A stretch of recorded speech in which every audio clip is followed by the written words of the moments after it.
नागपूर मनपा कर्मचाऱ्यांची कामाची आगळीवेगळी पद्धत समोर आली आहे। मनपा कर्मचाऱ्यांनी गंगाबाई घाट परिसरात नाल्याची साफसफाई तर केली, मात्र काढलेला गाळ तिथेच ठेवला।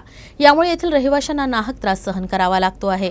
तर अनेकदा तक्रार करूनही साधी त्याची दखलही घेण्यात न आल्याने नागरिकांनी रोष व्यक्त केला आहे। नागपूर महानगरपालिकेच्या महाझोनमधील गंगाबाई घाट पुलाखालील नाल्याची सफाई 25 दिवसांपूर्वी करण्यात आली होती। यात मोठ्या प्रमाणात गाळ मिश्रित माती काढण्यात आली। त्यानंतर ही माती इतरत्र फेकण्याऐवजी मनपाच्या कर्मचाऱ्यांनी अगदी रस्त्याच्या मधोमध टाकली। यामुळे पादचाऱ्यांसह वाहन चालकांनाही मोठा त्रास सहन करावा लागतोय। या संदर्भात स्थानिक नागरिकांनी मनपाच्या वरिष्ठ अधिकाऱ्यांना अनेकदा तक्रार केली, मात्र अनेक आठवडे उलटून देखील ही समस्या सुटलेली नाही। परिसरातील अनेक घरांमध्ये लहान मुलं, वृद्ध महिला आहेत।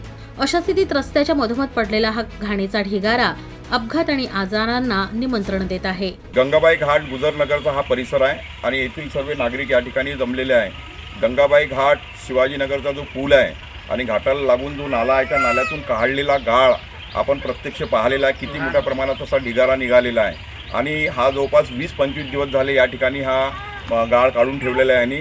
आणि येण्या जाण्याचा रस्ता आहे, येण्या जाण्याचा रस्ता असल्यामुळे शाळेच्या विद्यार्थ्यांना, इतर लोकांना भरपूर प्रमाणात त्रास होत आहे। यांना तुम्ही प्रत्यक्ष विचारलं तरी ते लोक सांगतील तुम्हाला। तर आमची महानगरपालिकेचे स्वास्थ्य अधिकारी यांना माहिती अशी आहे की या ठिकाणी जी समस्या झालेली आहे कचऱ्याची किंवा या नाल्यातून काढलेल्या मटेरियलची, तर तो ताबडतोब उचलावा अशी महानगरपालिकेच्या स्वास्थ्य अधिकाऱ्याकडे आणि झोनमधले जे अधिकारी असतील त्यांच्याकडे मागणी आहे। हे लवकरात लवकर काम करावं, अन्यथा हा जो कचरा आहे हा अशा पद्धतीने उचलून आम्ही तुमच्या झोनपर्यंत आणून टाकण्यास त्याकरता आम्ही कुठेही मागे पुढे पाहणार नाही।